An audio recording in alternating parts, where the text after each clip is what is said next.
silos, in expertise fields by fields, the indigenous people think in a systemic and holistic way, where Occidentals identify a disruption between nature and culture.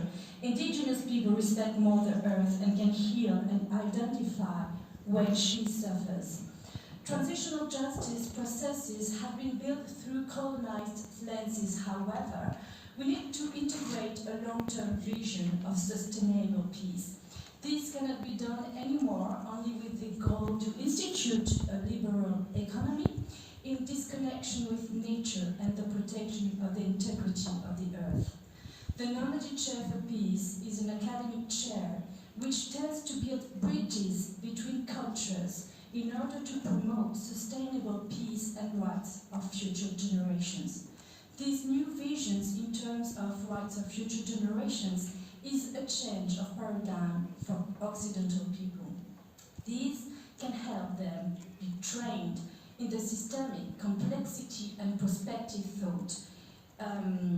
This new vision in terms of future generation is also trained now by Sciences Po Rennes, which is doing with the creation of a master's degree entitled Future Generations and Legal Transition. We have an ongoing agreement with UPeace, the University of Peace of the United Nations, waiting to be signed on this topic. They are trained by students to think within complexity, to break silos, to have a pluridisciplinary approach of any major topics such as energy, agriculture, climate change. This is a truly experimental and already a great success as they found jobs. I would like to share with you two ideas in order to strengthen the great reconciliation between culture. First, education for the past. Within any transitional justice process, time has come to face colonization and to tell the truth about the past. Many academics and indigenous people are working on decolonization of thoughts and of institutions. The NCP cordially invites the Indigenous Permanent Forum and any other international organizations to ask states to integrate within history books chapters on colonization and highlight the racist anthropology of past centuries. Only the transmission of the past without denials can help to build a better future. The NCP cordially invites all stakeholders, states, to NGO to submit a motion to the next IUCN World Congress, asking for this as a result of the adoption last year of the motion on the abandonment of the doctrine of discovery.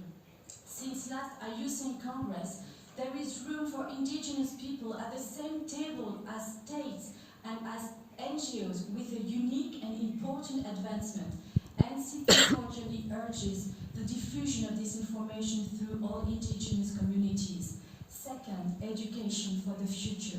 It should also be compulsory to teach about indigenous people's values at all ages. For example, in France, there is no education about French indigenous peoples, but I can assure you that students, pupils, youth, the current young generations want to know, want to be shared about their values, and that time has come to be proud of each foreign roots and of each indigenous roots. At the time of globalization of internet, our children grow up interconnected, even with other children from other cultures. They have new tools of communication. The NCP cordially proposes to promote indigenous cultures positively in order to educate children of all nations to the great richness of humankind, its diversity, its heritage, its values of interconnectedness with Mother Earth. Arts can be a tool. Education in all dimensions is a major tool to build a better future. Educate for peace, educate to listen, educate to respect, educate to promote a transgenerational culture of peace. A recommendation could be integrated within the transitional justice process, this goal of education. Thank you very much.